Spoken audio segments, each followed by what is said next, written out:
Hey, did you know I don't make enough on YouTube to write off purchases as job expenditures? Completely random thought. No idea where that came from.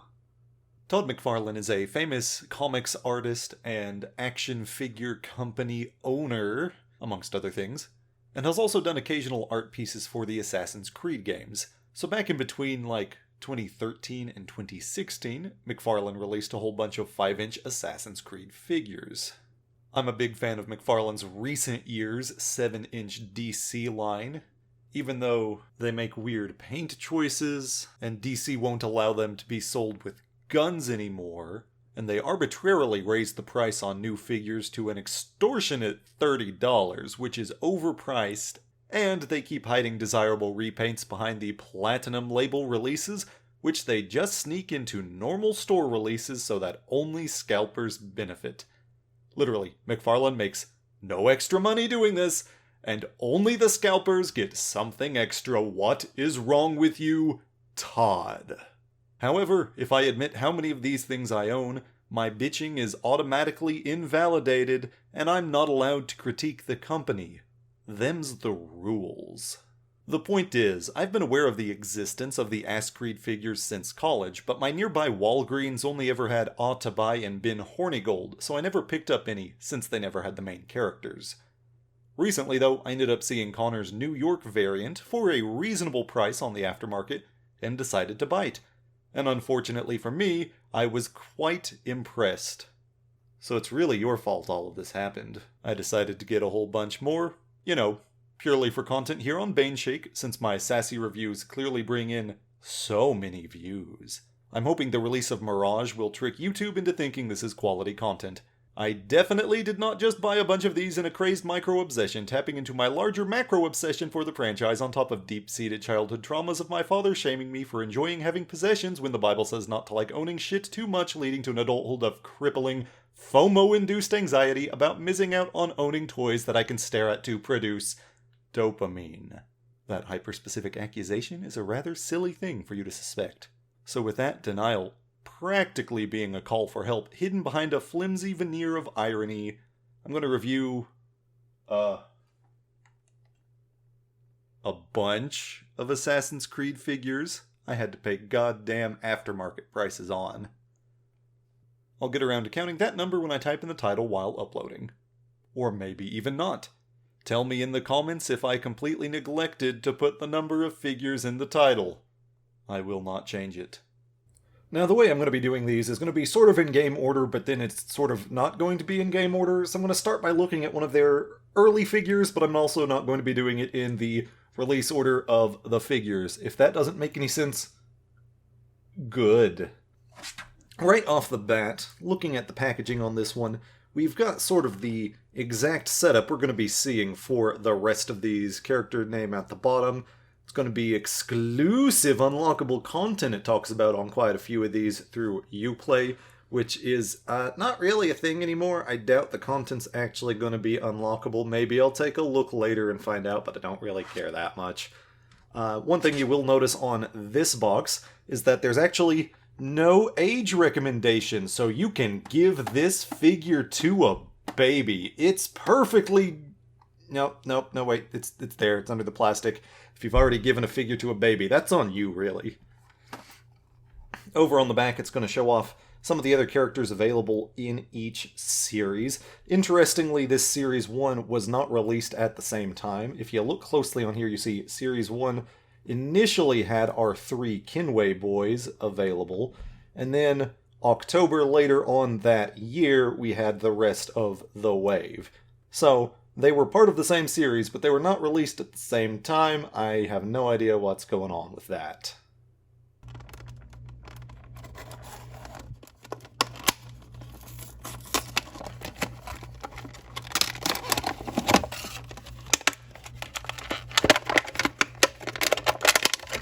Now, the other main reason I'm starting with this Connor is because he's the most similar to the one I bought first, so I can just plagiarize my first impression from that and pretend I'm being genuine.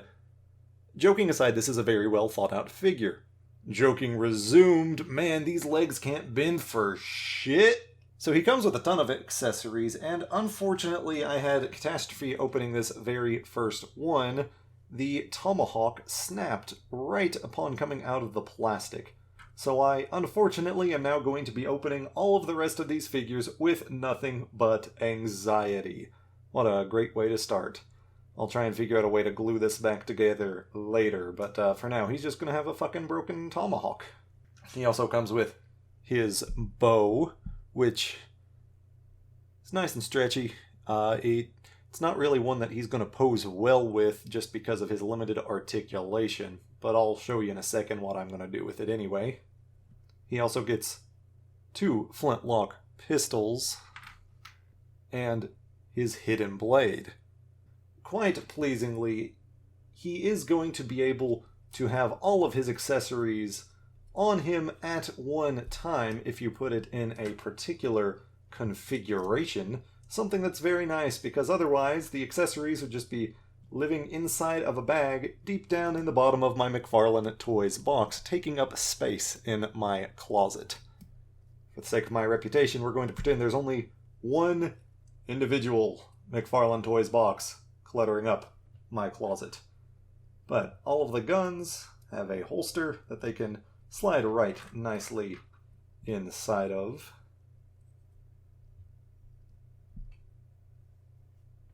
And the hidden blade is specifically designed so that it can have a couple of different versions, one of which just slides right on for hidden mode. There are 2 pegging holes. I will let you write your own jokes for that.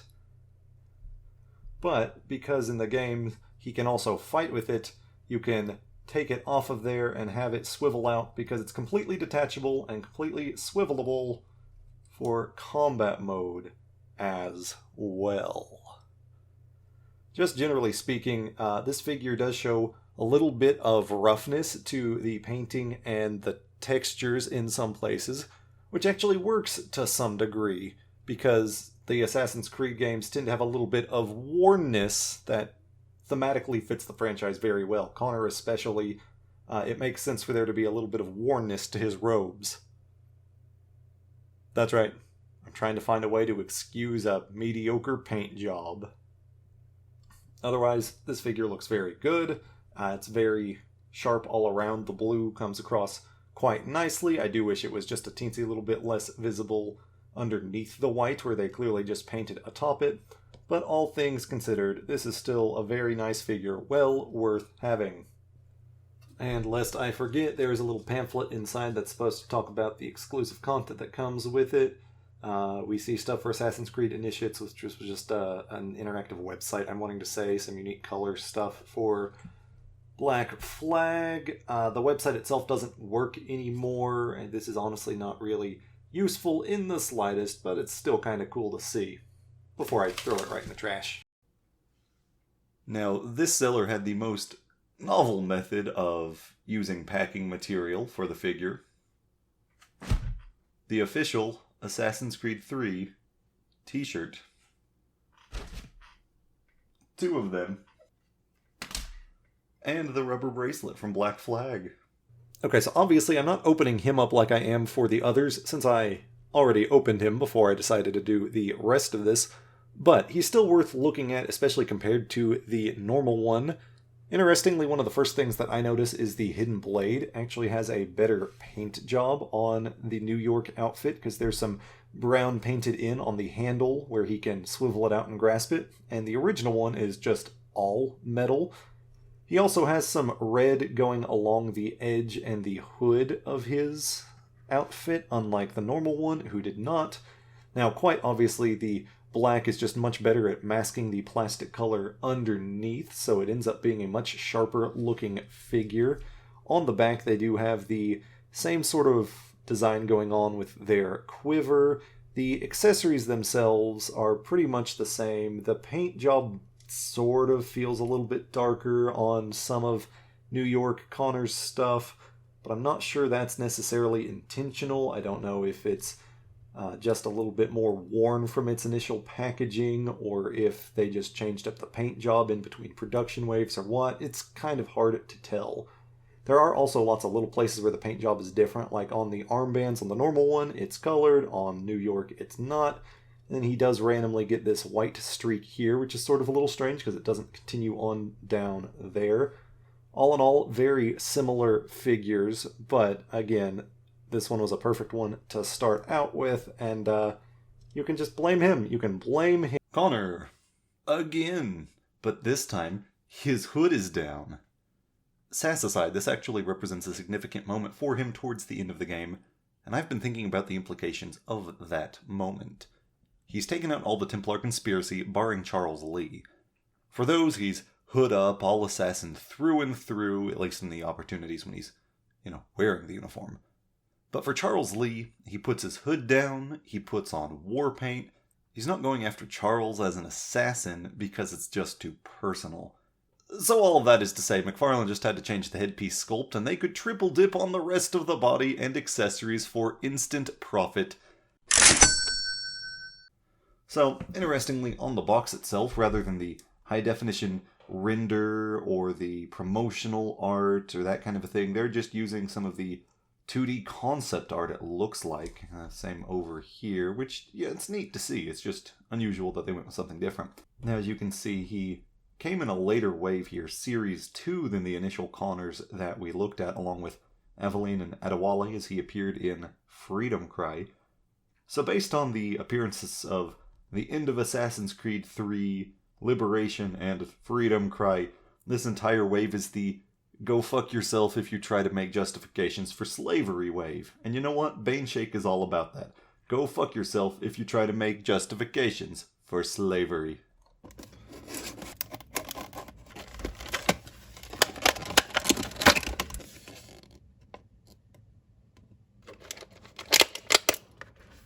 And here we have Connor Mohawk unboxed. Accessories are identical to what we saw on the standard Connor, so I'm not going to spend undue time on them.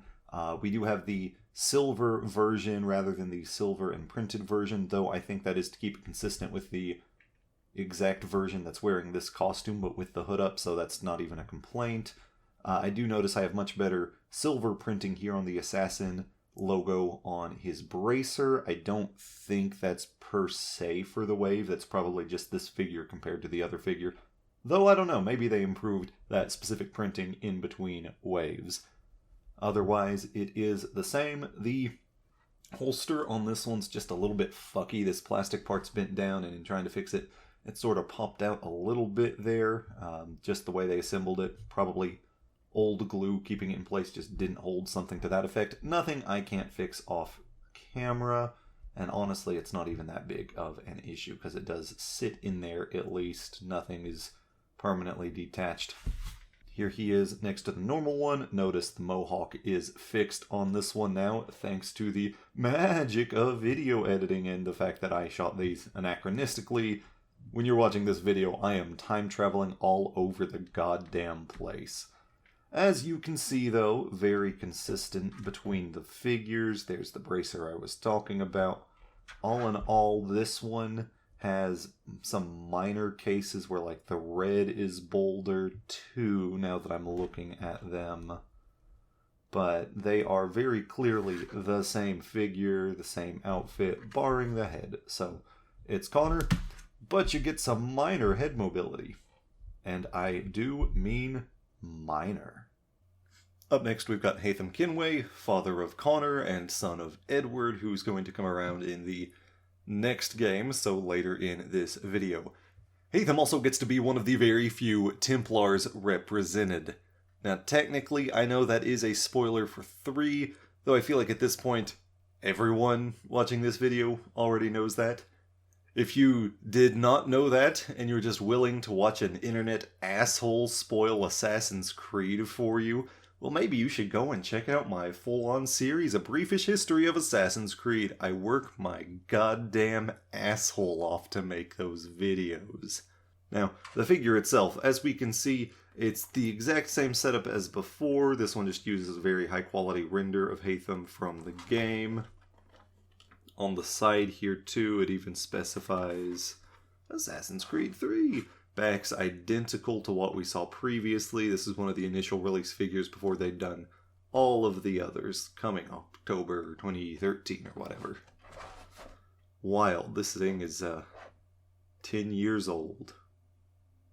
Guess that makes me old.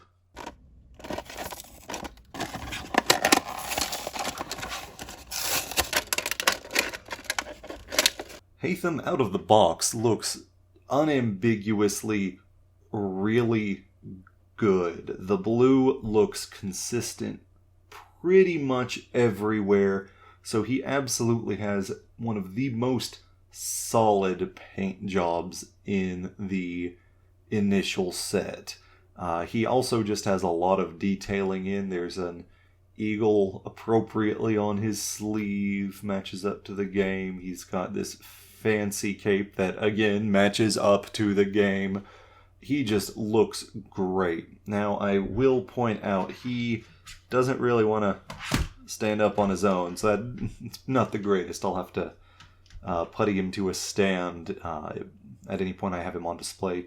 Interestingly, the chain on his cape appears to be actual metal. I'm hoping the cape is rigid enough in place it doesn't scratch him up or anything, but that was an interesting point of note. Haytham comes with 2 accessories. One is a very fancy sword. I'm wanting to say it's a rapier, but don't tell me if I'm wrong. I will just be sad.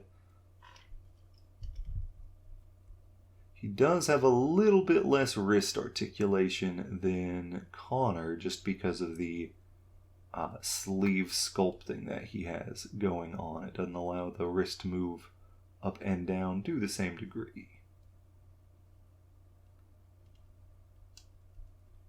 There we go.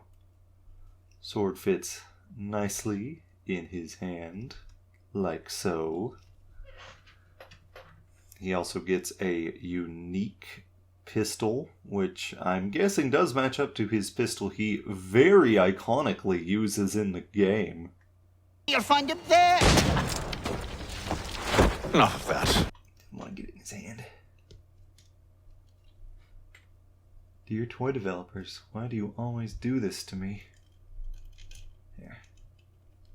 Just had to turn him upside down and twist it around to remotely get the pistol in his fingers. God, I'm worried about snapping this into pieces.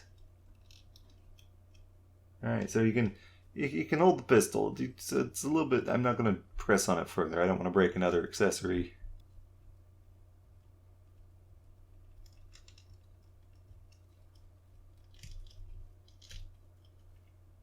Alright, there we go. Now he can keep that in his holster.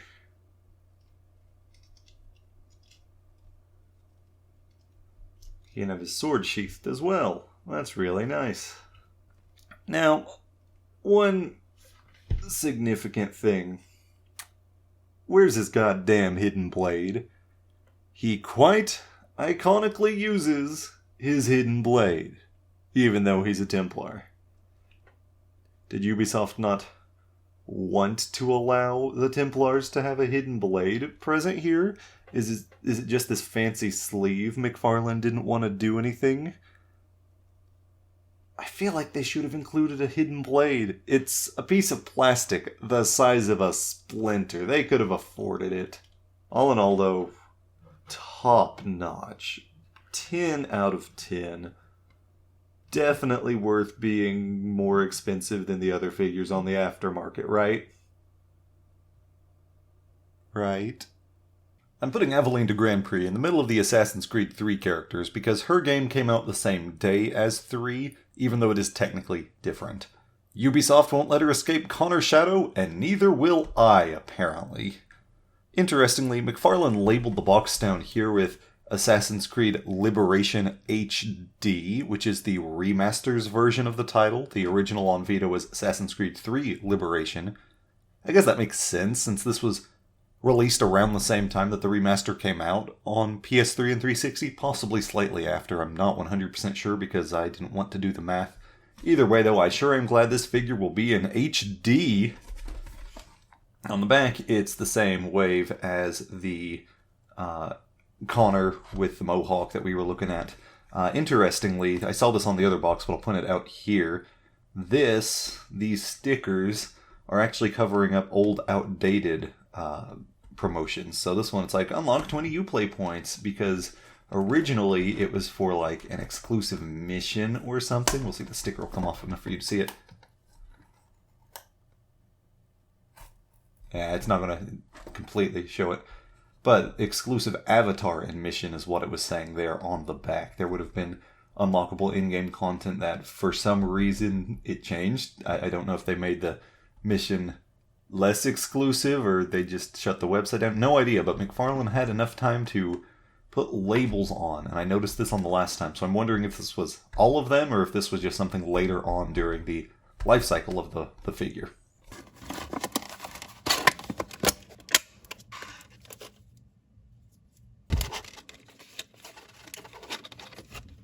So here is Aveline de Grandpré. For myself and the 3 other fans of Liberation, this figure ends up getting a ton of accurate and honestly very cool accessories. First and foremost, a hat that is actually separate from her head. Honestly, as we're going to see going down, Haytham was the weird one out with the perma hat. You'll see what I mean, because there's a few other characters that are more like her. The hat actually stays very nicely on her head. It's not coming off unless you intentionally remove it. It's a very snug fit, but not in a way that feels like it's going to cause any issues. So hatted up. Obviously, we have to look at her hidden blade. Interestingly, she only gets the hidden blade for her right arm. There's no place to put it on her left arm. That's interesting because the left arm is usually the thing that gets priority for the hidden blade. That's where Altaïr wears it, so that's where the default one typically goes. But not on Aveline. There's the hidden blade retracted. As you can see, it's got very unique strap printing so that it matches up to what it actually looks like. Makes it match up with the arm quite nicely. And here's the extended version. Again, looks really good with those straps. Looks really functional. I quite like it a lot. We also get a pistol. I'm not sure. This may be the same mold as Haytham's pistol, or it may be slightly distinct. I could literally just reach over and pull him back out. He's just sitting barely out of arm's reach right now. I'm not going to do that, though. And her holster for said pistol sits in there quite snug. Snug as a bug. Now, Aveline has several tools that she uses to liberate the slaves, usually, ironically, fighting the system with its own tools representing the oppression.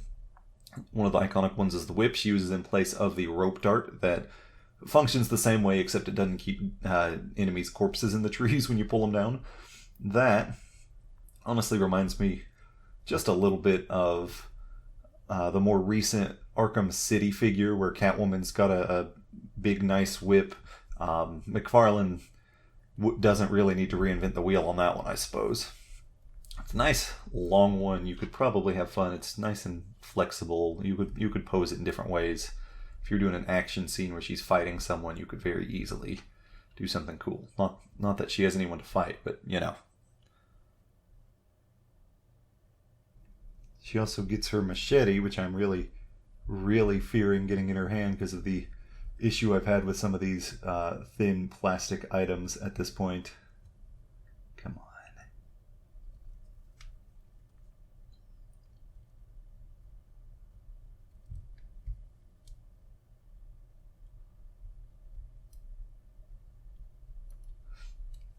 I'm too much of a coward to do it on screen, so I'm putting her machete in her machete sheath.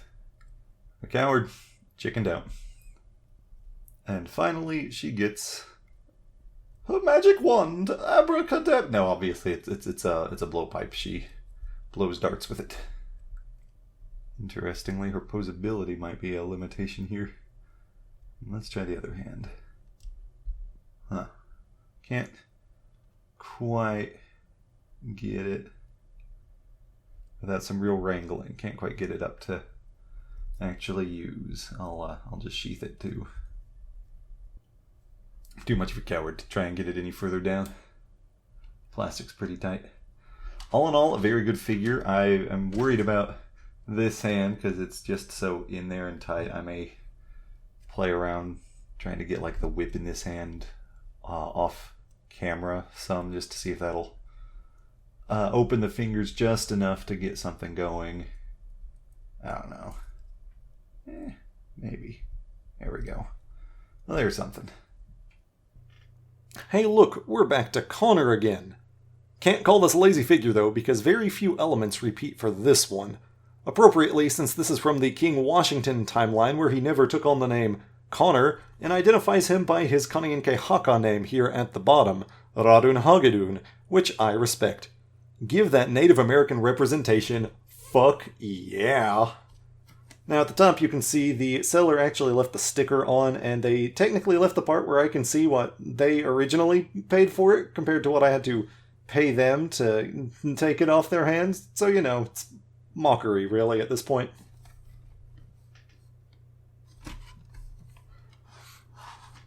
Here on the back we can see the alternate version of the Series 1 stuff where all of the characters were out, so there was no mystery, there was no division, because they were all on shelves by the point this particular figure was made.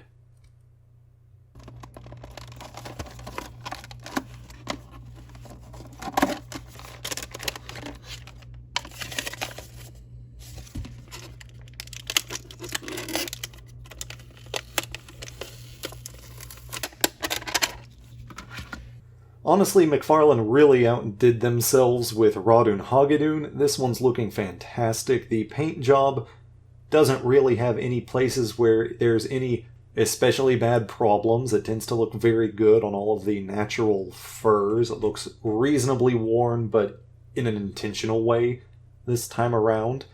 Everything from the detailing on the quiver and feathers, and it all just looks very nice. He also has a lot of his tattoos, since he's got so much skin visible, printed on there. You can even see his nipple. Big fan of that one. They really outdid themselves. They went hard on Ratonhnhaké, and it shows. Accessories, they've got several of the same things going on. The bow is identical to what we were seeing before. He's obviously still got his guns, and his holsters are still, thankfully, present for them as well. The hidden blade, yet again, has the nice two-color printing going on. It's not necessarily quite as immediately clear on this one compared to previous footage, but that's not the end of the world. Now, the hand on this side does have some molding right next to it, so it can't really go back the way the other one would if you want to pose in doing the classic pose. Not the end of the world.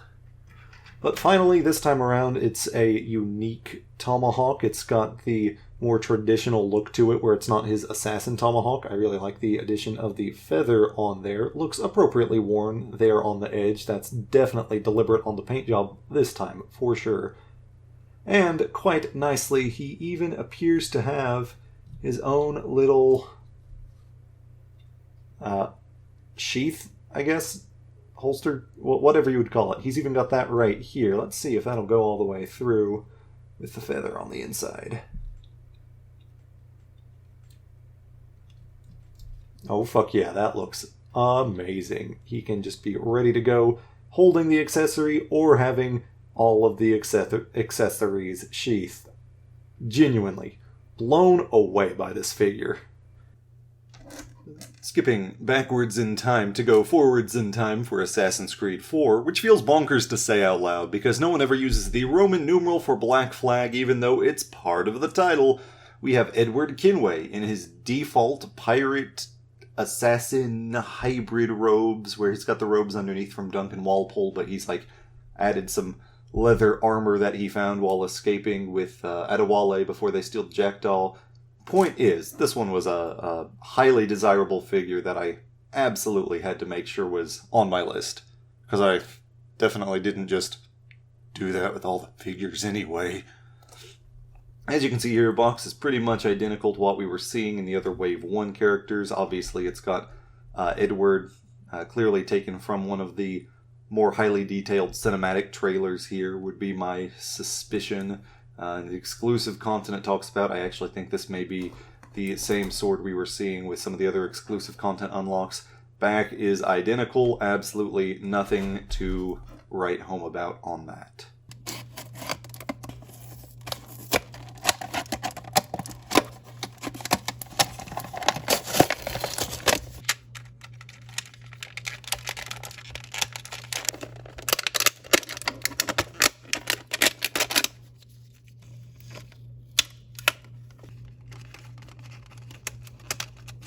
And so, Edward Kenway. So I actually sort of started shooting his footage once, which is why the sword's in his hand, and then I realized my microphone wasn't on because I'm a dumbass, so we're doing that again. Anyway, Edward Kenway is looking very good. He's very nice and detailed, has a bit more consistent of a paint job on the hood than we were seeing in Default Connor. The white looks a little more thorough, so I like that. The face on him is actually a lot better than I was expecting. I tend to be a little particular about faces on figures, but this one actually reasonably looks the part, so not the picky point I was expecting. I really like the little skull on his straps like he has. Just a lot of fine detail, including on the back where he's got several pouches. They've even got painting going in between the leather the way it's supposed to be. Things that a lot of times get skipped on a lot of the modern McFarlane figures, so it's nice to see that the back is getting thorough attention to detail here, too. The sword itself, he actually has two of them. From what I can tell, it appears to be the Kenway family sword, which is amusing if it is, because that's the unlockable that is advertised in the pamphlets in all of these Wave 1 figures, where if you buy the figure, you get the Kenway family sword in black flag.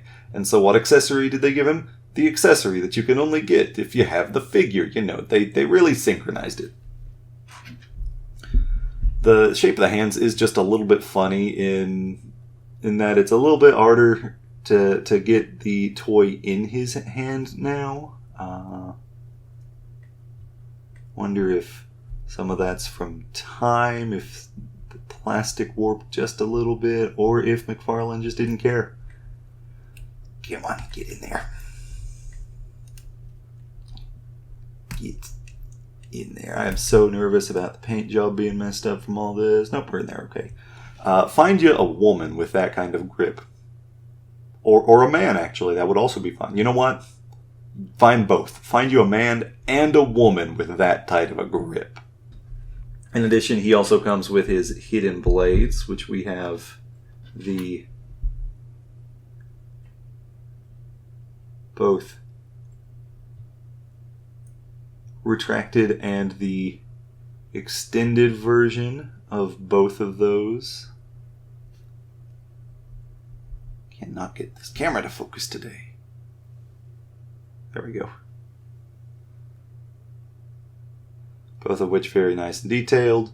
Have the little skull that I mentioned on his chest, on his extension there, and it looks nice. Now, from what I can tell, the hidden blades on both sides are identical. You can exchange these for any side, does not matter. These also have the pegs on the blades themselves.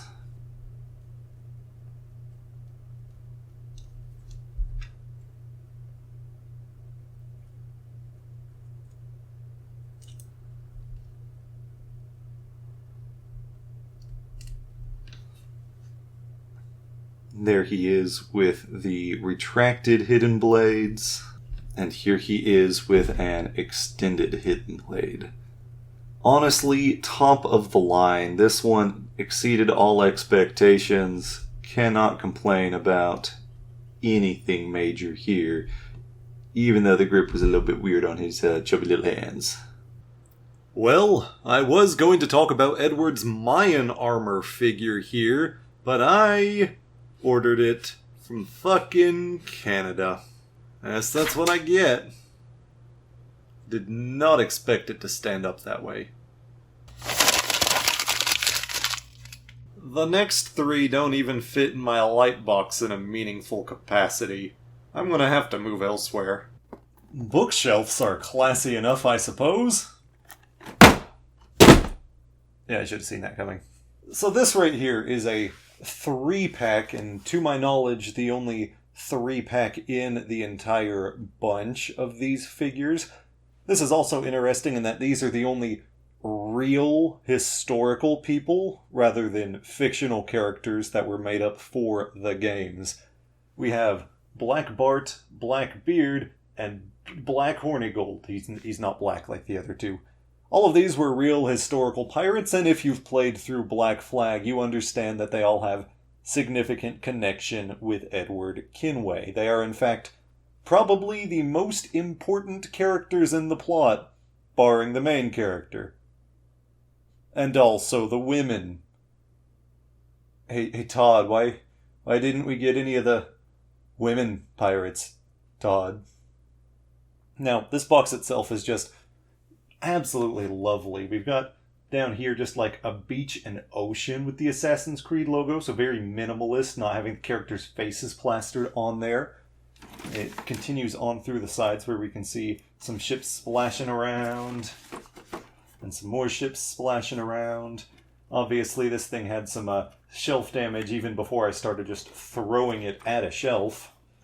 On the back, we also have just a massive version of the characters that we saw early on. As you can see here, since these guys already released, they didn't divide it up like they did on some of those early figures. It's just very cool to see it up in, a slightly larger print. All in all, while I'm not one to keep the boxes, part of me is a little bit sad that I'm going to be disassembling and getting rid of this Golden Age of Piracy box, because I just think this is real classy. Still not enough to keep the trash, though, so...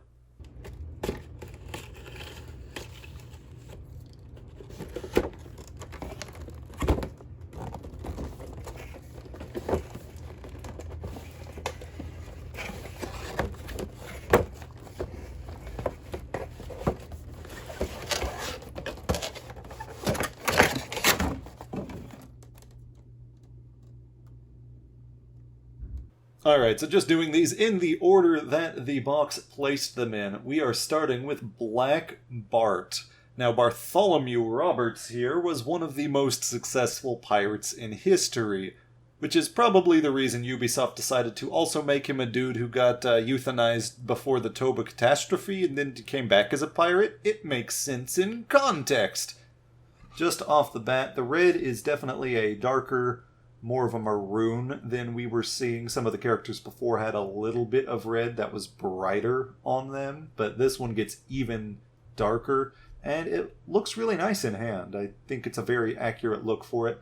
The yellow itself also looks a little bit more gold than it was initially looking. Like, it's still yellow, don't get me wrong. It is absolutely still yellow, but it's a nice yellow. Big poofy sleeves, big mustache. Honestly, there's a lot of detail on this fellow. He's looking good all around. His belt thing's a little bit loose, but nothing that should impact too much. And his first accessory is his tricorn hat. Technically was not facing the forward way in the box. Looks really good on him. It's not quite as snug as Aveline's hat, so it's probably one you need to be a little careful with, but I don't think it'll be anything too bad on display. First accessory is a pretty standard flintlock pistol. It's something we've seen a lot of out of other figures, and we're going to continue seeing similar things, but it's nice for him to have it. Weirdly, he doesn't have a holster like a lot of the characters.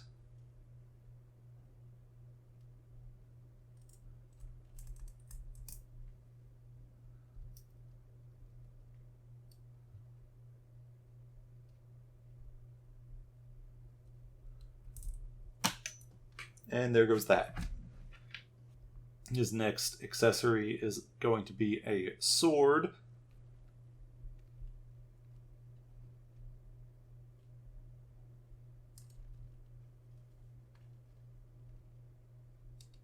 I am so terrified of mangling the plastic on all of these weapons every time. And there goes the hat again.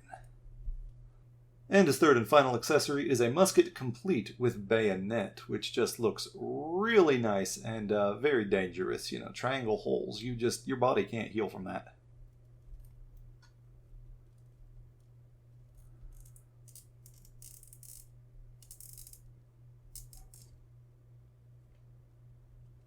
I'm too afraid to put anything in his second hand there. I'm just not going to do it. I don't want to break anything. So you know that thing when, like, a woman's into you, and so she's real relaxed around you, and so when it's just the two of you, she sort of lets one of her bra straps just slide on down to the side, real casual-like, and doesn't bother fixing it, because Blackbeard knows. So obviously the next in-box order is Edward Teach himself, Blackbeard. He has a lot of very nice silver printing on black. It looks really classy. You can see more of it on the back here. We're back to just the same red we were seeing with the others instead of the more maroon red, I guess. This is just so loose. Like, I could absolutely get that off of him without any issue. That's a bit of a shame. And here's his hat, which fits a bit more snugly than Bart's, so I'm not too concerned about this one. Again, carries on with that silver. Looks really good with the feathers. Honestly, this is just a really impressive figure all around so far. He also gets a sword. His sword appears to be identical to Black Bart's sword, which means I will have identical fears putting it in his hand. Et voila. No issues. His other accessories are actually numerous, and they're all guns. Technically, he has more than one kind of gun, because we have this unique, very short, almost snub-nosed flintlock, if you still call it that with a flintlock. And he does get one normal one like the other fellas get, but then he gets these two very long ones. I think all of these correspond to guns in the game that you can equip and that he has as well. But very nicely, this loose, slutty belt that he wears will, in fact, allow him to carry all of his guns on his person at once, the way he does. There you go. Wearing more pistols than my family getting together at Christmas. Why we need so many concealed guns at Christmas, I don't know, but I assure you, if a gunfight ever starts at Christmas, well, it's gonna look a lot like Blackbeard here.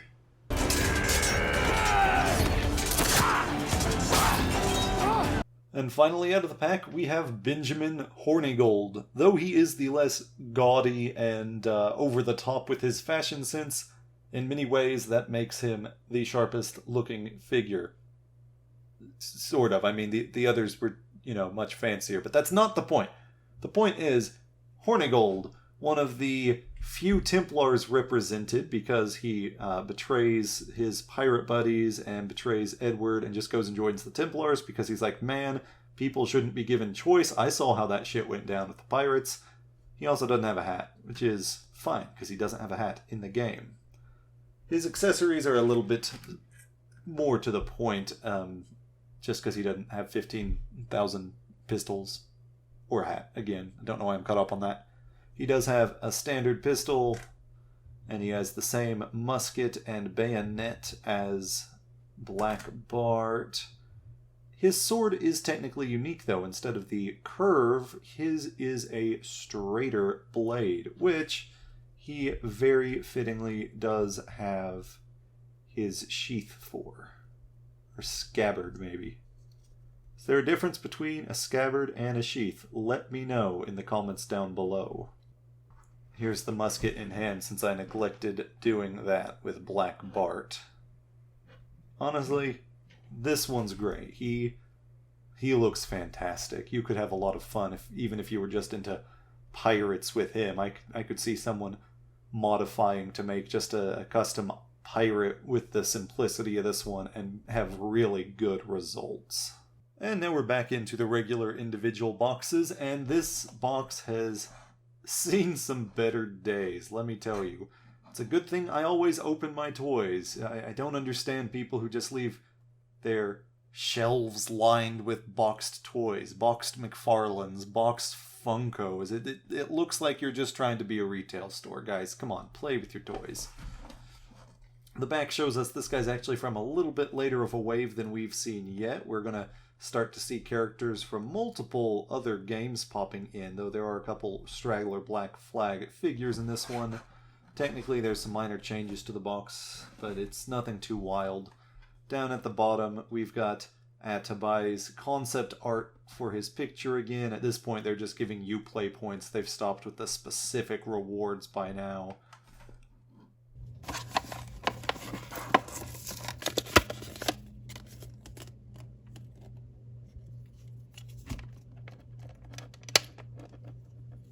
And here we have Tabai. He is the only non-playable assassin character that is included in the toy line. He is the mentor of the West Indies Assassin Brotherhood that Edward Kenway eventually joins on with after just thoroughly giving this guy a hard time with all his shenanigans. This is actually a character I talked about relatively recently here. You know the video is already on the screen. I am not a humble person. The short version is, though, I've really come to appreciate him more in recent years than on my initial playthroughs, just because there's a lot of nuance with the way this character ends up handling things that it speaks wonders.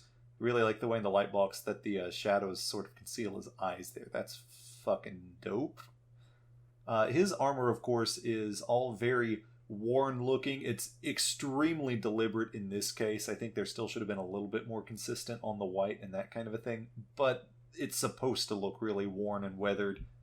He is a Maya assassin, so all of his armor and pieces are they come from Maya culture, and I don't know to what extent some of the different things are called. I know there's a name for this piece of mech armor because people have been talking about it on Reddit, but completely clueless.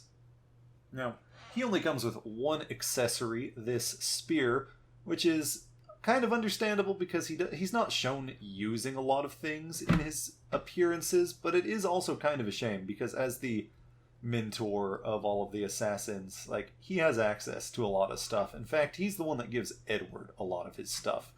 Things like the rope darts, which we don't see anywhere in these toys, I don't think, or things like the blow darts that he gives Edward. You know, he could have more accessories because of the fact that, you know, he uses more accessories. He just doesn't use more accessories on screen.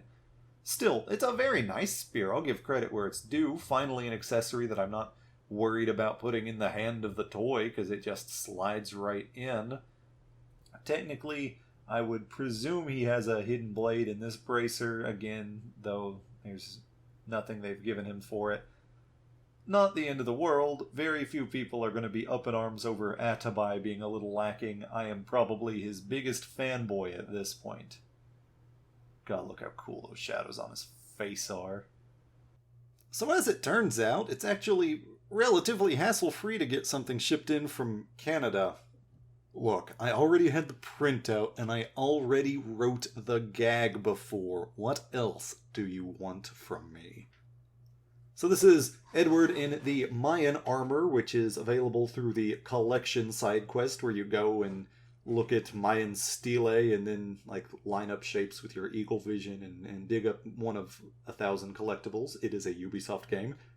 In addition, in the States, this was a Target exclusive, so I feel like if this were an American version, somewhere on here there might be a Target exclusive sticker added on. However, I'm pretty sure Target didn't exist in Canada's by the time these toys were out. I'm pretty sure they closed down in Canada before then. On the back, it's the same wave as at Tabai. Nothing new here. 20 Uplay points. Literally nothing to keep me looking at this box.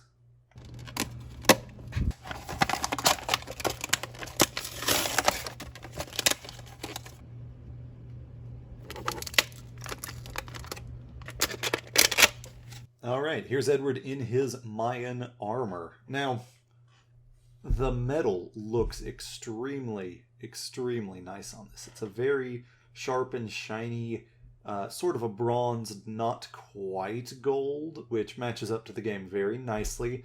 I will admit his face is a little bit off. It looks a little strange.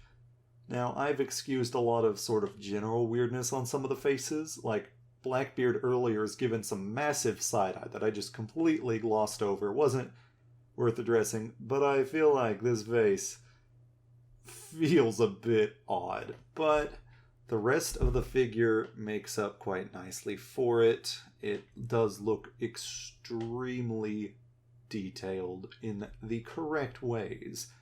Paint job is also appropriate on this one. Looks a little bit weathered, only so far as it works for the figure. There are a few places on here where the plate armor is technically not attached, so it is just a looser kind of a thing. It'll look fine on display, but I understand that may bother some people. Interestingly, right out of the box, his arm is super mega floppy. Don't love that. That's not ideal. Interestingly, his hidden blades only come in the retracted version this time. I guess they suppose that if you're putting on the armor that sometimes just force field repels bullets, that you're not going in stealthily, which, you know what, that's probably a reasonable assumption. Another thing this figure has that the main one didn't have are a lot of pistols. It was kind of strange that the original one didn't have pistols. These are all unique, for one, just looking really cool, but they've got these pegs on the back so that you can just have them stuck on him. Now these, of which they're all technically distinct because they go in... this one's not distinct, this one's the same as the other one, but the short ones are distinct because they go in opposite directions from each other so that you can have him pull them off, I suppose. Not the most secure point of connection. It's just the thin plastic on... Ah, god damn it. Well, it'll glue back in place. You just gotta be careful with it. So many issues out of these old things. God, these points of contact fucking suck. So thin.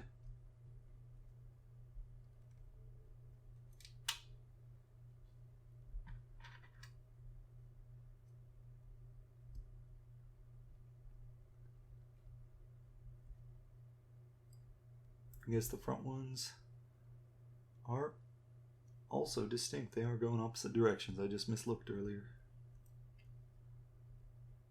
Well, maybe these go on the back and the little ones go on the front.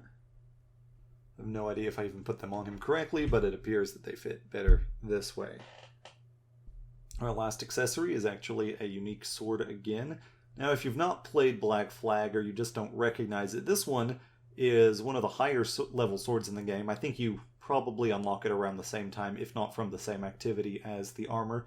But this sword changes up the kill animations because it's got in here a gun, just a flintlock built onto the sword, so he'll like stab people and then fire the flintlock just to kill them while he's stabbing them on the sword. It doesn't change anything gameplay-wise, other than the fact that it's just a very high-level sword, so it does a lot of damage, but it's a funny one.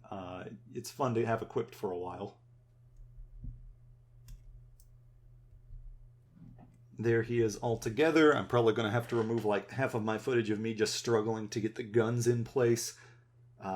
Very nice figure. It's a shame there's so many loose components, both the arm connection that's loose, and then this was just popped right out of place. It's really a shame that McFarlane hasn't been using more sustainable adhesive. I know this thing's a decade old, but like, this should last more than a decade, completely sealed in the box before it just starts falling apart or something to that effect. I can fix it, but I'm unhappy that I have to. Here we have Adéwalé as he was depicted in Freedom Cry, wearing his official assassin robes, which he wore in the years following the story of Black Flag. This was either DLC or a standalone game. You could buy it both ways. And honestly, this one is already looking really promising, where some of the others had yellow that I was like, that looks sort of like gold. This looks like it has actual gold trim on there, so it's looking very sharp even in the box. Art of him on the front and the art of him on the back, or the side, appear to be a little bit different. This one I've seen for other marketing things. It may just be concept art looking at it, but they've used this image for other stuff before. This one's interesting though because they've given him this giant fucking mallet, something that he definitively does not use in Freedom Cry. He, unless you can pick up a mallet somewhere in the game that I'm just missing, this piece of concept art, presumably the same as this initial one, just with the mallet removed, didn't make the final product. Exclusive unlockable content, see back, also has the stickers on like we were seeing before, so...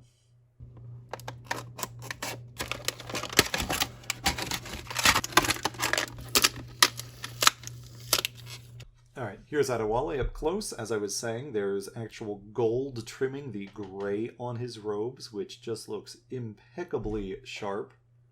Has extremely good face printing to match up with how he looks in the game. Honestly, this is probably the most accurate face yet. I know I've not ranked every face individually.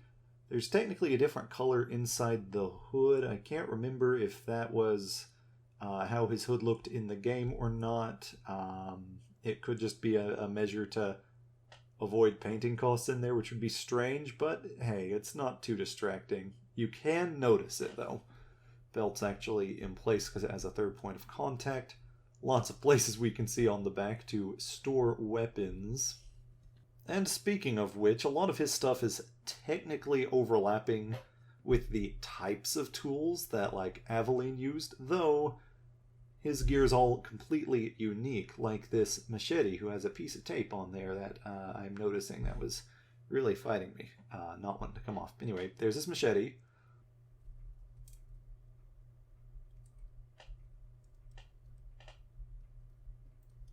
Goes much more easily into his hand than Aveline's did, and honestly was very easy to work with there, so he may have some of the best hands in the series too. And then his blunderbuss, which is just the biggest, least stealthy weapon available in the series. I absolutely love using this thing. It can take out pretty much everyone directly in front of you at the same time. If you have them lined up well, it's so much fun. It's a shame no other assassins ever want to use such a blatant weapon, but I would be all for it. I'll just do it that way for now. Technically a little loose in his hand, but I'm not worried about finagling because I want to check out those holsters on his back.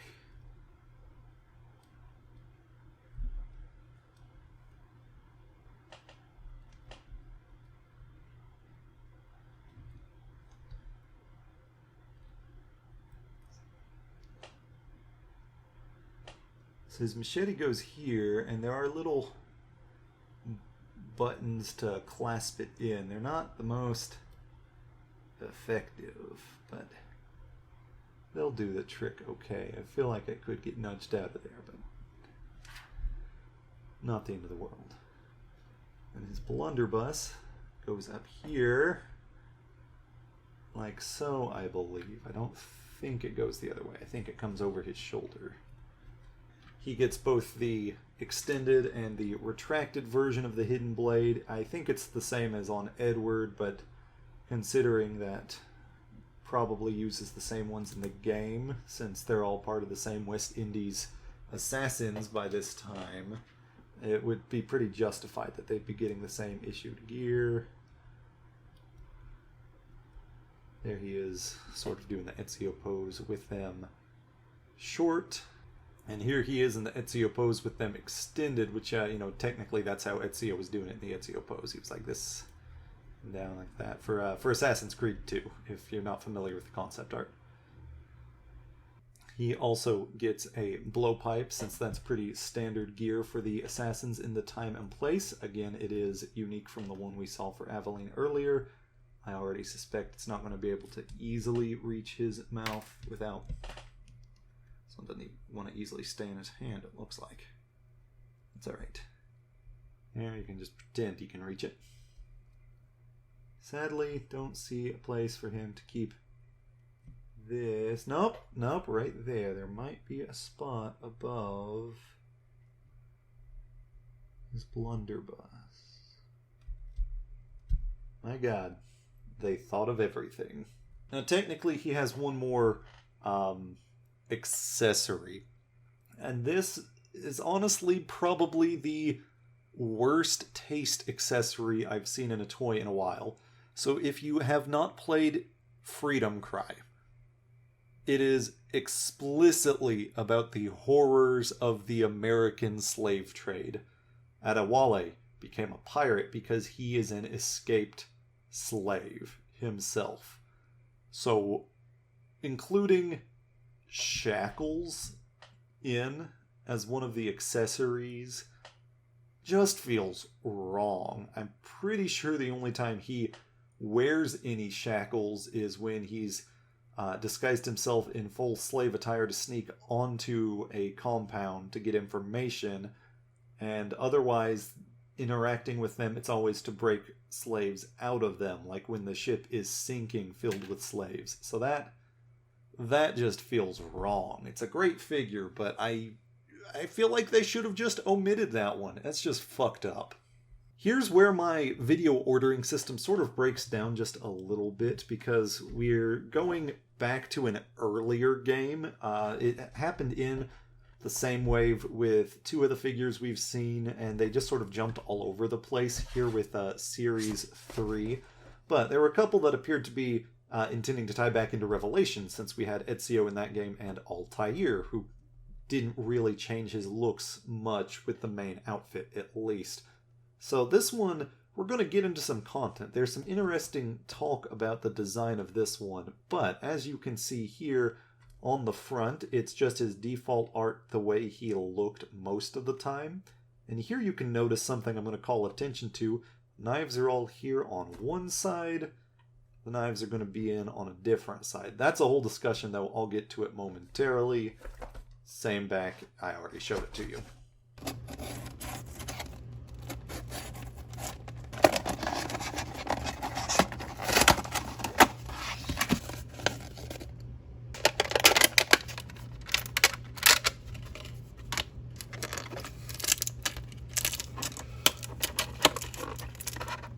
Alright, here's Altaïr Ibn-La'Ahad, the first protagonist in the series, and in some ways possibly the most important one, just generally across the lore, just for a lot of the little things he did and codified for the Assassins. The look itself is pretty reminiscent of how he is in the first game, but as I was discussing, the location of the throwing knives has always been an interesting point. In the games, it's one way, where they're all lined up here on the side, I believe is how it looks in the games. I'll double check later. How it looks in a lot of the promotional art is how it actually appears on the figure, where there's sort of two on each side. It's not a McFarlane exclusive problem. In fact, they probably did this so that they could actually make the throwing knives detachable, since there's more space for it, two on either side. But there's plenty of promotional art. There's even some physical statues and stuff that got released that have them all over the place like this instead of in one place. One thing I will say, typically his robes are very pristine and white, so I feel like this is one of the ones where the paint job has failed the hardest. He typically doesn't look this weathered with his robes. Usually it's a very white set on his body and head, and then you have the gray here on the arms, which is a little bit more accurate. So that is a shame. They should have done one more layer of paint to just make that as white as can be. Otherwise, everything certainly looks good. The molding is all very good. I really love the fact that he's appropriately missing his finger, one of the things he fixed on the Hidden Blade later on in his career. Appropriately on the left arm, as I talked about before. His Hidden Blade itself is pretty funny, because we've got, it's just a very rudimentary look here. It's inside of what is essentially just a metal holding rack, as you can see, just ready to go. And then outside of that, which just slots nicely through the fingers. Again, it looks very rudimentary, but it's a very simple Hidden Blade, because, you know, they were using simple Hidden Blades at the time, not as fancy or elaborate as a lot of the ones we'd see later in the series. Disappointingly, it's rectangular here on the end, when you can very clearly see it's got a nice sharp point in this version. So I really hate, they flubbed this one. McFarlane really dropped the ball making the shape correct on that. as promised, here are his throwing knives, which I'm sure he could hold to some degree in his hand. They're thin, so they'd probably not stay there the most easily. I'm just going to skip straight to letting him have them all sheathed and ready to throw. Hate that there's some paint chipped there. I'm pretty sure it was that way in the box, so just a factory problem. Even if it had paint there loose in the box, like that's just a sign that it wasn't the best paint job. Looks very good with his knives at the ready.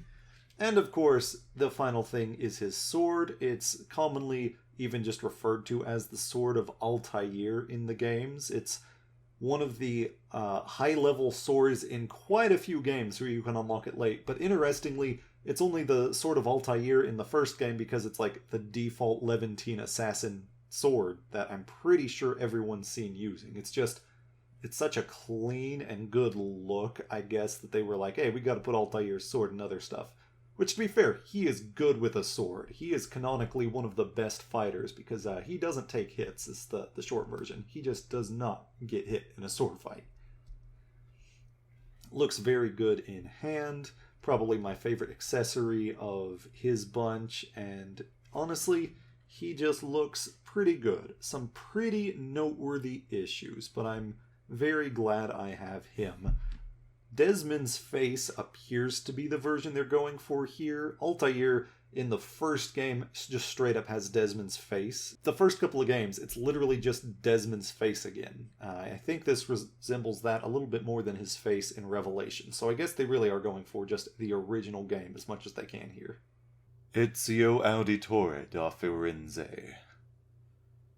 Now, if you skipped straight to this point in the video, I have analytics. I can see you do that. Don't get me wrong, you're more than welcome to. This is a long-ass video. Feel free to just watch the parts you want to watch, but I can see you do that. So Ezio is obviously in his Revelations outfit, which was the most recent Ezio game by the time these were coming out. It was only a few years past that. It's the only version of Ezio's robes. We sadly don't get Giovanni's robes from 2 or the Roman robes from Brotherhood anywhere in the line, but to be honest, behind the Brotherhood robes, this is my second favorite, so I can't really complain too badly. You can already tell in the box just the way the hood is sitting, it's actually going to have a hood that comes off. I think this is going to be the first detachable hood in the series. All of them have been molded onto the head so far.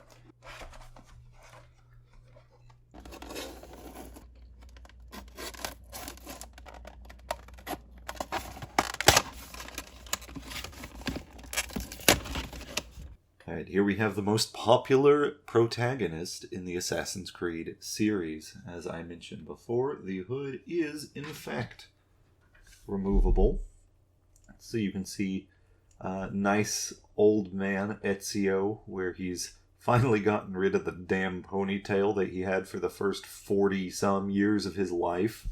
Honestly, it looks pretty good. This is a decent face. I know his face actually got changed up for Revelations, something to do with having the rights to certain likenesses. I don't know beyond that, but considering he was old enough at this point, I didn't think it was the worst transition, because Assassin's Creed has had a lot of weird face transitions. There he is with the hood on. Honestly, the paint job on this one strikes a good balance between being a little bit weathered, but not just looking like a rough paint job. It all looks very reasonable and appropriate for him. I really like how much fine detail he has, both in the molding and in some of the places where he's printed.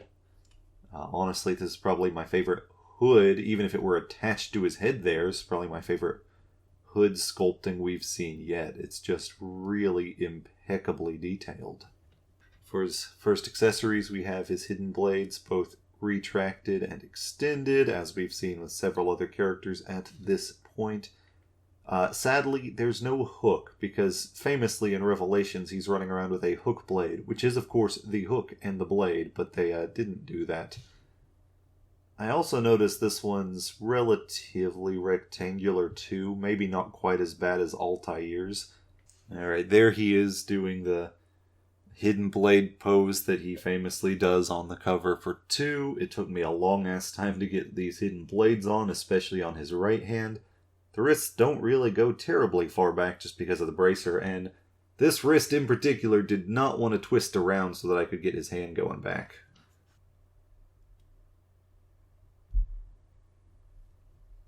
Now, this is the first figure in the line who actually has exchangeable hands, and by God, if you thought I was getting nervous on some of the accessories, I'm going to be especially nervous on this, because if I mess this up, it's not just the accessory, it's the peg down inside the wrist that goes into the hand I'm worried about, which would prevent any hand from going on, but here goes nothing, I guess.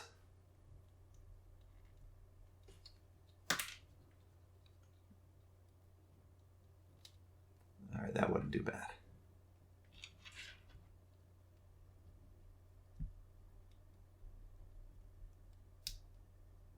Good news is, with the shape of the alternate hands, it should finally be easier to get accessories in.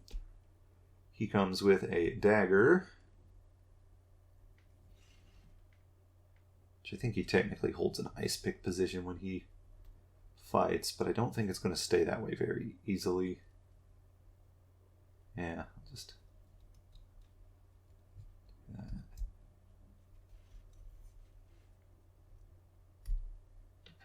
that hand was even easier. Nothing to be worried about. As long as I don't fuck anything up.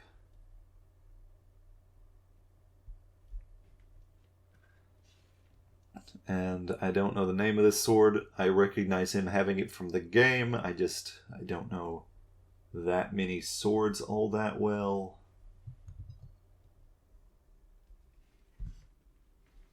There he can go to fully armed combat. Thankfully, he does have sheaths for both.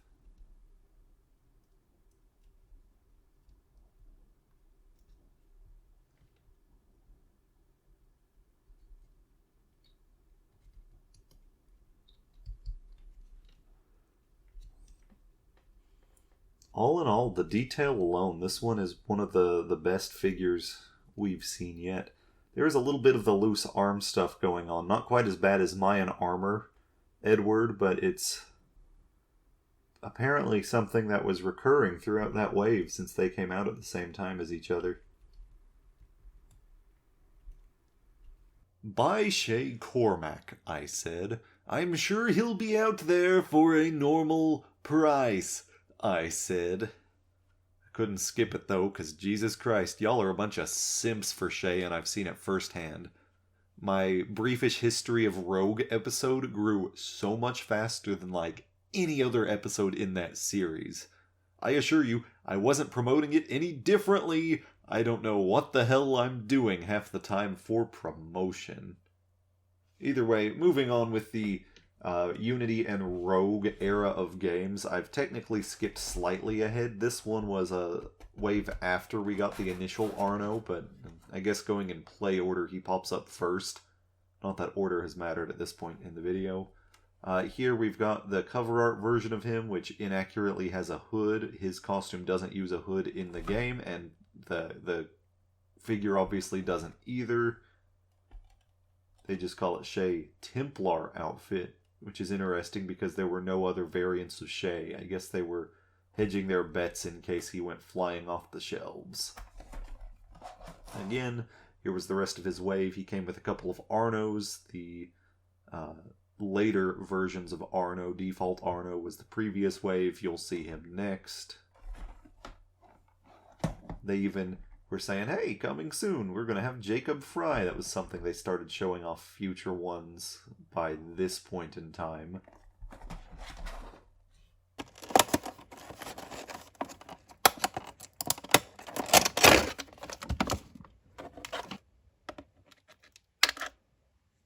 So there's some limited mobility on the head, so even as he's standing there, as he's posing, he's just going to keep looking sort of down, which I think is just a little bit of a shame, but can't really do that much about it. Otherwise, the figure itself looks very good, unsurprising at this point. The details all look great. The outfit it's based on is some peak Templar design in the first place, and so that carries over nicely into a physical figure like this. Black on red, lightened up with some tan in the mix there. He's just very sharp looking. He's going to be a good display piece without any question. Some of these have had some issues standing. You might want to display these with one of the little stands that hooks around and holds them up. The clear display stands are probably going to be necessary when I'm putting these out. Anyway, his first accessory is his air rifle, which fires darts much like the blowpipe, except with a little bit more range. He also has the grenade launcher, or the period accurate mortar launcher, which he's stuck on there, which fires normal grenades and gas grenades. Honestly, it's a very fun one. It fits with the Templarness of that whole game, just that he's getting this better technology in the mix. Alright, there he is holding it. This has a place right up here where he wears it over his shoulder. Much like Adéwalé and his blunderbuss. Except this man would kill that man, so maybe don't put them together. That would be rude. Next up, a couple flintlock pistols. At this point, I feel like I've seen so many flintlock pistols I can't tell if they're unique or not anymore. Maybe they are, maybe they aren't. It doesn't really matter. They look good. They have a lot of very nice detail. Maybe these are distinct. I don't know.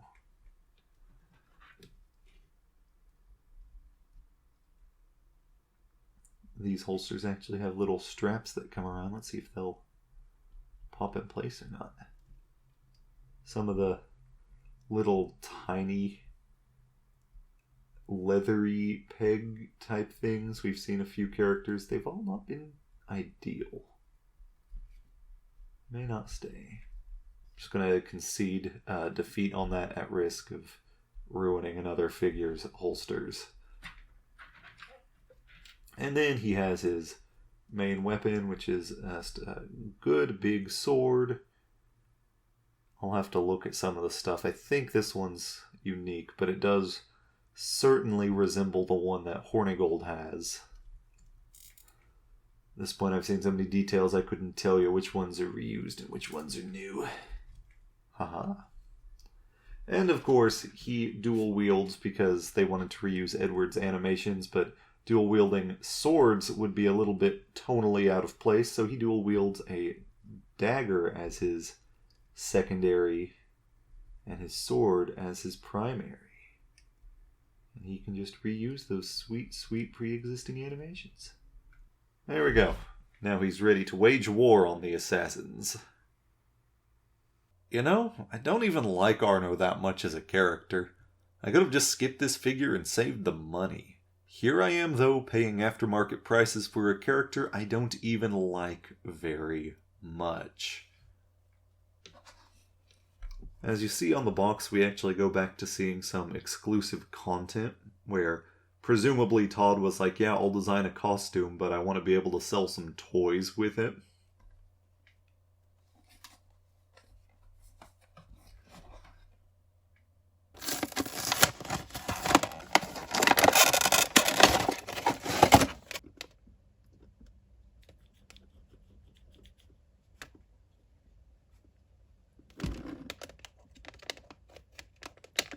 Alright, the whiniest moper in the Assassin's Creed series.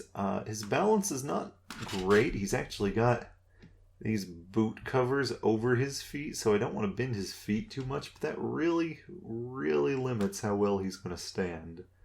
One high point I will give credit for is that Arno, in his default robes, do have a very distinctive look. Now, most people's Arno isn't going to look like this for very long, because of the customization that game really emphasized. It wanted you doing all sorts of things. But to be fair, it's very recognizable. It's not a bad thing.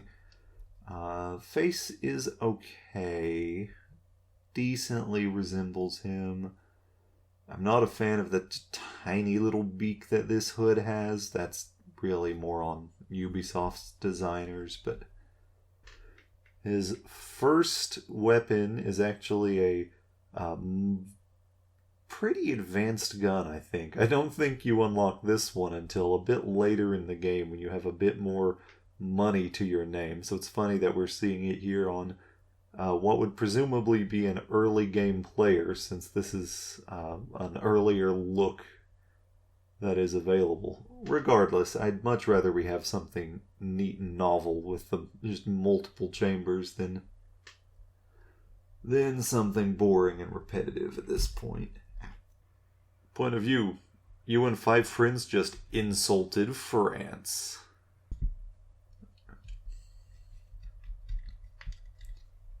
It's a nice big wide holster in order to hold the thing. Now, Arno is also going to be unique in that he has not 2, but 3 hidden blade configurations. There's normal and neutral. There's extended. Unfortunately, we're looking at just very round end, like at least it's not rectangular, I suppose. And we're looking at Phantom Blade Launcher, because why would you throw a knife when you can shoot it out of an arm crossbow? And finally, a sword. A nice, long, thin sword, honestly. It certainly looks good. While there were a bunch of other weapon types in Unity, it sort of kept wanting you to have swords equipped, because multiple times in that game, you would have a different weapon equipped, and then you'd enter a cutscene, and it would just, give him a sword out of nowhere, because fuck you, why would you pick the other ones? If you like Arno, you're probably gonna really enjoy this figure, because he does look good and consistent. I'm not mad that I have him that much. Fuck, I bought a second Arno? And it's just a dumb Eagle Vision recolor? Thank God that's definitely the last Arno I got, or this would just get silly. Honestly, we're just lucky they only did this one Eagle Vision recolor, because collectible companies love doing game characters in their special vision modes. They can just repeat all the pieces, but with even fewer paint colors needed. Considering McFarlane, we're doubly lucky that Todd also didn't just Jokerize these figures and call it a day. But that's beside the point. It's just the same as the last figure, but all blue. I'm just gonna keep this one in the box, so that way if I'm embarrassedly having to explain this figure to some Joe Schmo trying to know Mo, I can just point to the Eagle Vision label, and I don't even have to try and justify this figure out loud. Oh god, no, what is wrong with me? The accessories are all just blue. Why did I open this? He can't even decide whether or not he's gonna be translucent or opaque. Oh god, why? Alright, being mildly serious for a second, this is not the end of the world. I've definitely seen far worse vision mode recolors. It's not great in some places. It's a bit splotchy looking, especially in his face, where it's see-through in some of it and opaque in some of it. But it's not the end of the world, I guess. It's a bit inconsistent why his hidden blade would be see-through and then his sword would be opaque. I know it's just material stuff, but I don't know. This kind of thing doesn't appeal to me the way it does to some people. I legitimately am considering using this to work on repainting figures. That's a thing I really want to get into, and I feel like it would be really fun giving him some different colors that he has in the game. Paint his face to not be goddamn ghastly.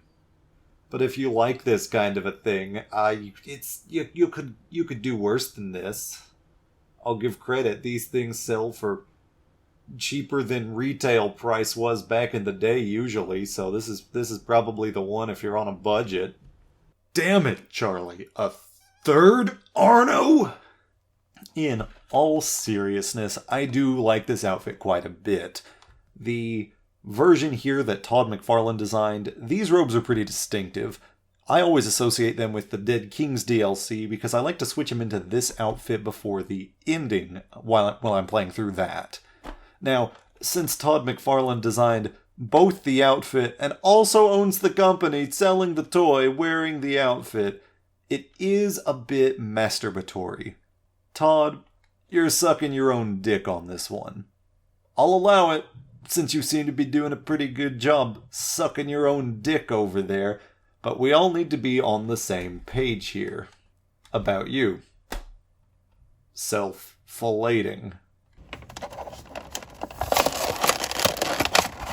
This is an interestingly limited figure. We'll get to that in a second, though. First off, just looking at him, face is probably just the same as the other one, but I don't know, maybe just looks more accurate under the hood. Either way, we've got this flying in the breeze over to one side, a little more dramatic than we've seen out of the other figures. I certainly don't mind it. The assassin logo there in the cloth, I guess, of the figure, the leather, whatever the original material is. I guess it would have been probably leather-ish in the game, but I don't remember. It's plastic. It's the Assassin's Creed logo in the plastic. And it certainly looks very good. It definitely looks a lot like, you know, the in-game design, which it should, because the guy who designed the one thing is designing the toy. Like, there should be no problems.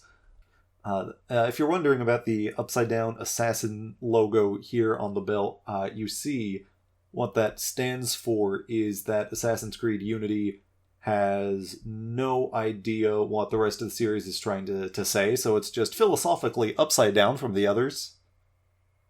Nah, I'm just pulling your leg. It actually is, it's a V for vagina, because Arno's really into his adoptive sister's vagina. I really wish that were a joke.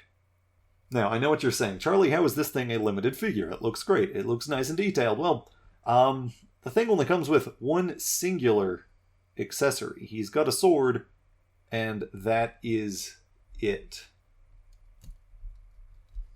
Goes in the hand nicely, I'll give credit. But, like, there's no hidden blade.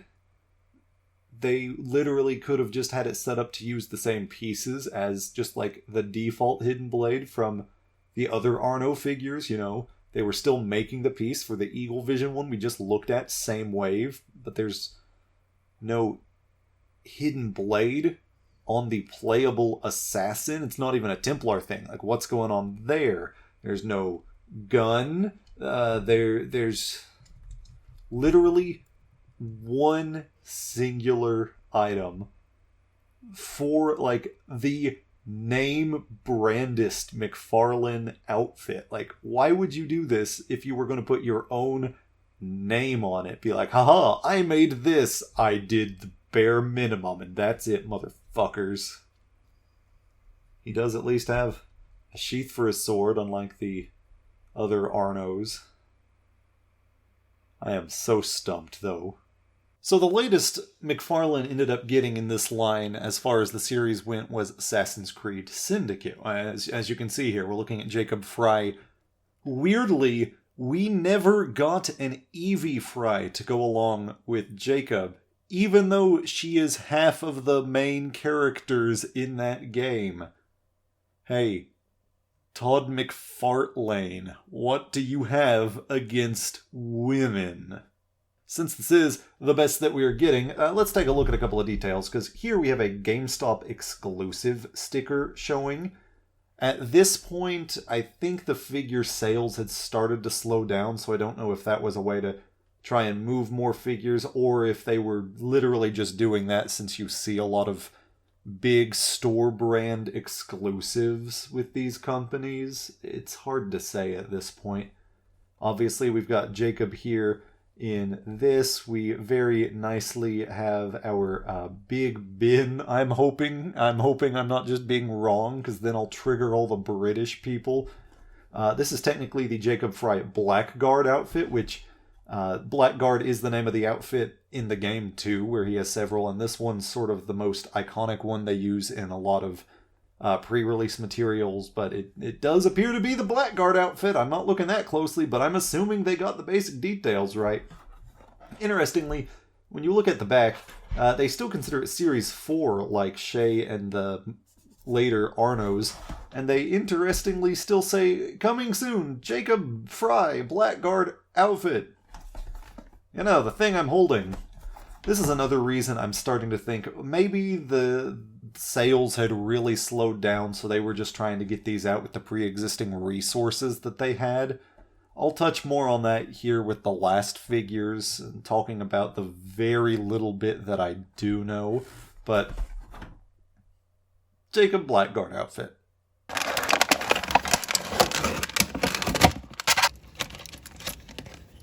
Now, Jacob, in his Blackguard version, comes with a detachable hood, much like we saw with Ezio.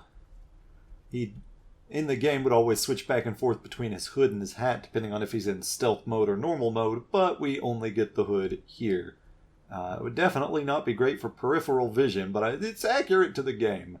I like the design on the hood. It does line up nicely with some of the stuff on the jacket. Ezio still had the best hood compared to our now 2 detachable hoods.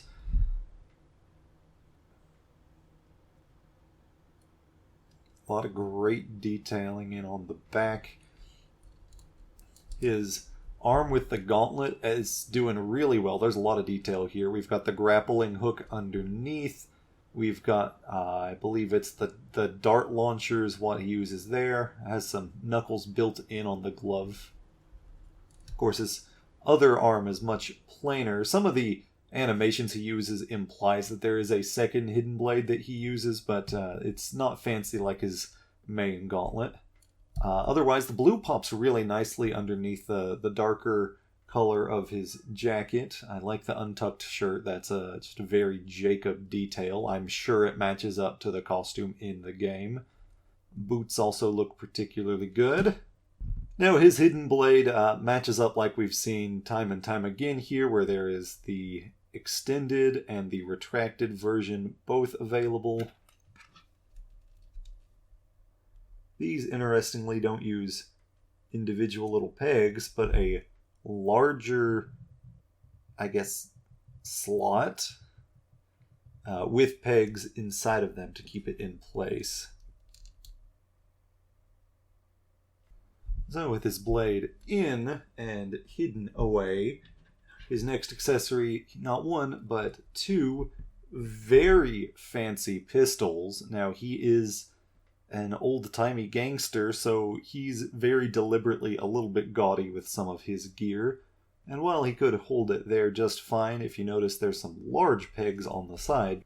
For the life of me, I can't remember if his revolvers are even visible or if he keeps them under the jacket. I'm wanting to say he does not keep them visible, but you'd think I would be able to remember. I just played through the game because it's going to be the next episode of A Briefish History, and yet I can't remember. Regardless, because they like to fall off, I'm going to have them just out of the way here while we look at his last accessory. And finally, his melee weapon, the cane sword, which technically is 2 pieces because you can have it concealed in there, or you can pull it out for him to do some fighting. This is sort of an interesting choice, more so on Ubisoft's part than McFarlane's part. Ubisoft did the cane sword for a lot of marketing, but it's actually the one weapon in the game that he doesn't get specific bonuses using. Depending on what costume you have him set for, he gets bonuses with the kukri or he gets bonuses with the brass knuckles, but he does not have any cane sword bonuses. The cane sword sits in there nice and snug, and it fits just nicely in there. Real ferocious looking one. Some of them are more subtle than that, but this one's covered in little tiny bumps and just has a big ass blade on the end. Like, you're not really getting much plausible deniability out of this thing like you do with some of them. Now, right at the end of doing this kind of figure, technically McFarlane still had some later Assassin's Creed stuff that were a little bit more statuettes than full-on action figures like these. Regardless, right at the end of this stuff, he went back to 3 of the characters, and in one final wave, sort of did a theme where they were all sort of wearing the country's flags. We'll obviously look at them independently. I actually got these two from an individual seller for a very good price and then had to get Ezio elsewhere. Just an interesting point of note, right at the end of the series, I feel like he was trying to do something that would be novel and potentially get some other people interested that wanted something a little bit more of a gimmick, I guess, without actually needing to do a huge expenditure with brand new molds across the board for any additional characters.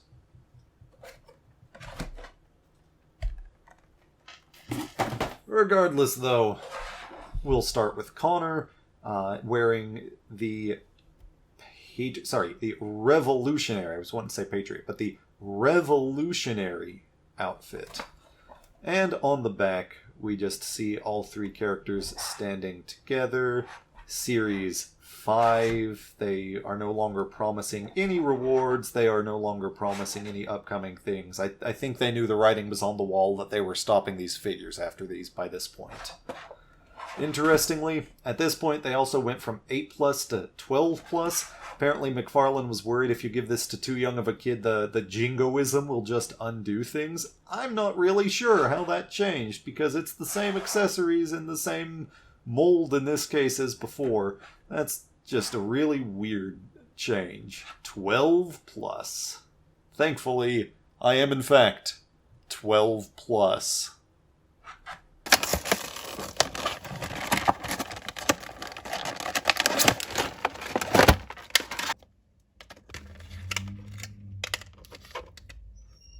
So here's Connor's revolutionary figure.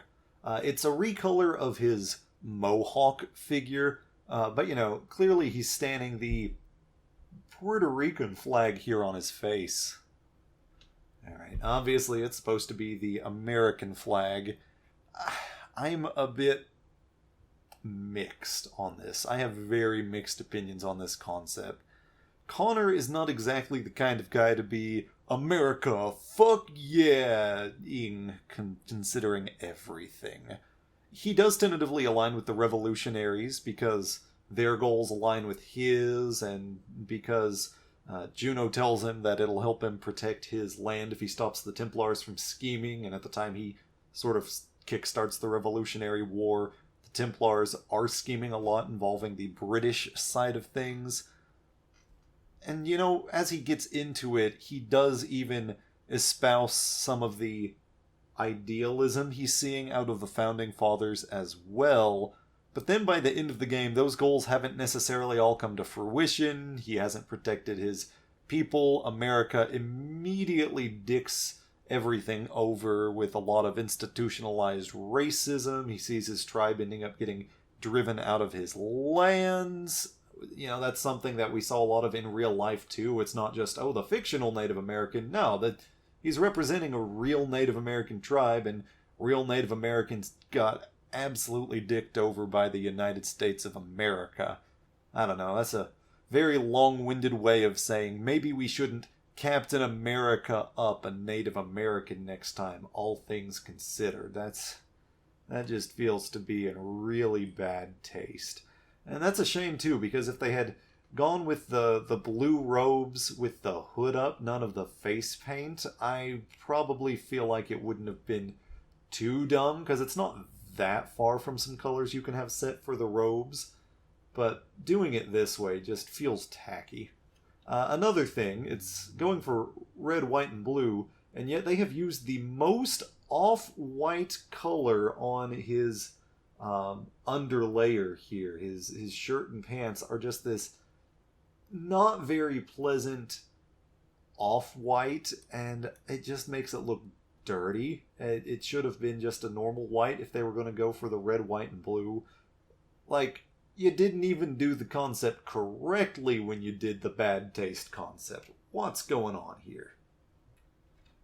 His accessories are going to be pretty familiar at this point in the video. We've got the hidden blade. It is kind of funny seeing all of this in action now, knowing that all of the other assassins have a retracted version of his blade and then an extended version, whereas his, I suppose, is just you're only extended.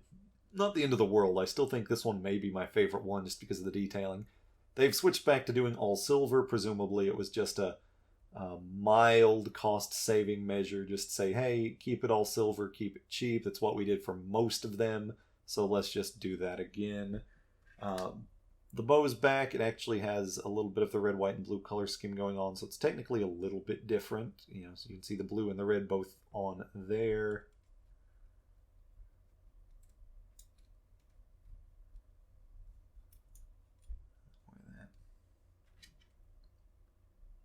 Pistol. Pistol. And he even gets both tomahawks, so you know what? You can just go chopping.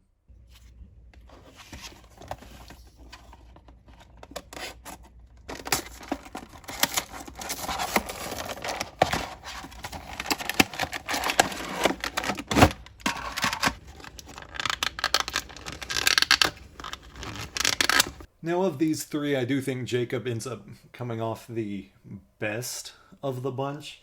Primarily just because I feel like he absolutely, completely in character, would wear all of the stuff with all of the flags and symbols and that kind of a thing. In fact, he's the only one of the three who gets truly new accessories and not just reusing them, though he does get all of his old accessories again. We'll look at those in a second. As you can see on here, it's technically not terribly different. I think the brown's a little bit lighter than the nearly black look on the other one. And the blue, of course, was the color of his vest before, but now it's blue and also red and white on the vest. So it's not exactly the same, and we've got a little bit of the Union Jack going here. You can see the white creeping in. All sorts of extra little bits and bobs here and there and all around, representing the United Kingdom. Additionally, his first brand new accessory is his hat, like I was talking about last time. It's a shame we never got a normal non-flag printed version of his hat, but I am glad we at least got a version of his top hat. Now, it doesn't fit terribly far down on his head unless you have it leaning forward. Not going to be the snuggest fit. I feel like they may have really rushed this accessory out just to get the figure out. They probably weren't as concerned with the fit on there. His other new accessory is a kukri, which is one of the other weapon types I mentioned. Now here's something interesting I want to point out with his hands. His hands have these weird pegs in his palms. Sure, they probably make him real popular with the ladies, but it's weird that they did that now. Like, now you decide you're having some issues with some of the hands holding things, huh? Here, at the end of the road, you decide you're having some issues. So sadly, that does mean his only kukri has just a big hole in the middle, which is a shame, because it's very nice and detailed. If you look, you can see the assassin logo just barely visible on there on both sides. That's probably not doing much better than that. There we go, it's visible. So you can put the kukri in his hand, and he holds it very nicely. I'll give credit, he does hold it quite nicely, but it's weird that they had to do it with these extra pegs. What this does mean is that all his returning accessories too also have the peg holes, so he can hold them, like the cane sword, which is otherwise pretty much identical. Feels like this one comes in and out a little bit more loosely than the first one. And his pistols also are going to have peg holes in the handles there, as well as having the peg on the other side to store them on him. And his hidden blade, and his hidden blade, they obviously don't have the peg because he's not holding those in his hand. And then on his dart launcher and grappling hook, those are just silver now instead of the multiple colors from last time, but I do think that looks quite nice and sharp. So he's not a bad figure at all. The hands are inexplicable, but it is nice that we got his hat somewhere. It is a shame that we only get this version of his hat, though. And finally, we have Il Tricolore Ezio, which Quick spoiler, I'm actually not going to open this one. I'm going to keep this one boxed. Just to start, I think this one is kind of dumb. Italy did not exist as a country at any time near Ezio's existence. It was not a country until years later. It was a loose region of city-states, and that's really it. It wasn't a country in the sense that we think of it. It wasn't like modern Italy, so just slapping the modern Italian flag on his furs, I don't know. I just think it's pretty stupid. The colors otherwise aren't terribly different. It's sort of hard to tell in the lighting on my phone looking through here, but there actually is green to his hood. The robes themselves may be a very dark green as well, but it's nothing too wildly different. It, at a glance, could have just looked gray, but it is in fact a little bit green in there. He does have a little bit more red in with his bracers and his arm shoulder, where it wasn't quite that red before. It's very subtle color differences, so it's not exactly a mind-blowing change. If they hadn't gone with countries and they just done like white and red assassin robes in his Revelations look, it would have been a much more desirable figure.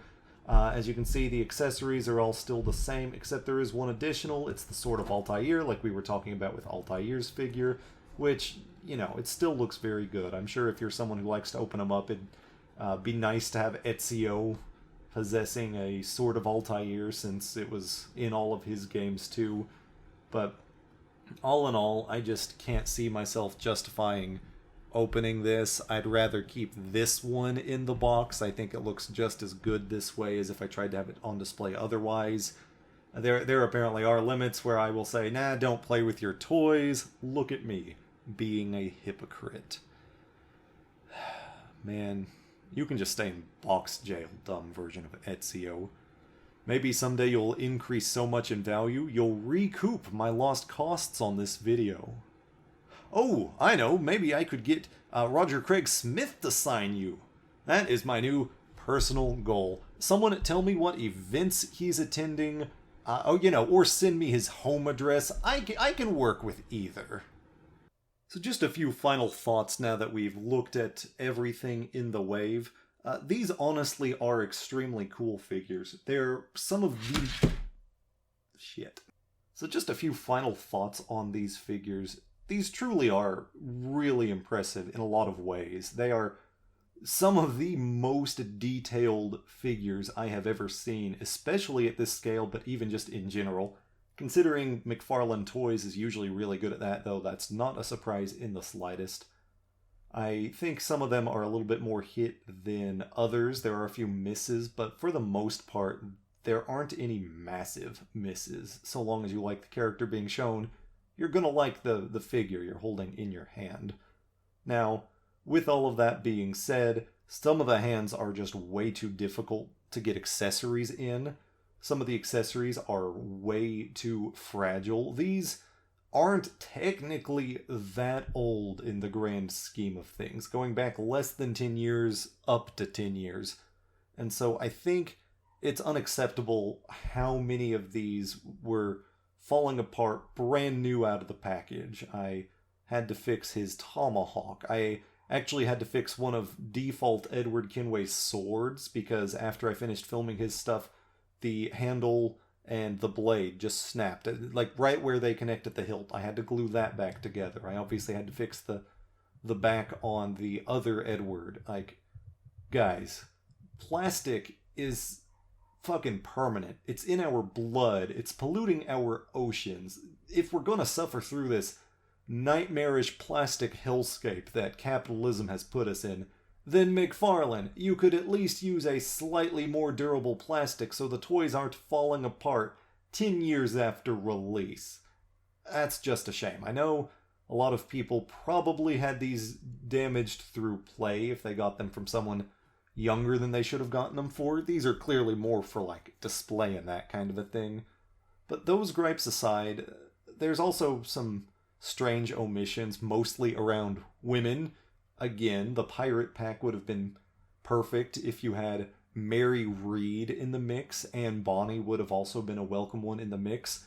The Unity Bros would have absolutely loved Annalise de la Serre. They are over the moon for her. Evie Frye is again the co-protagonist with Jacob, and you completely skipped that.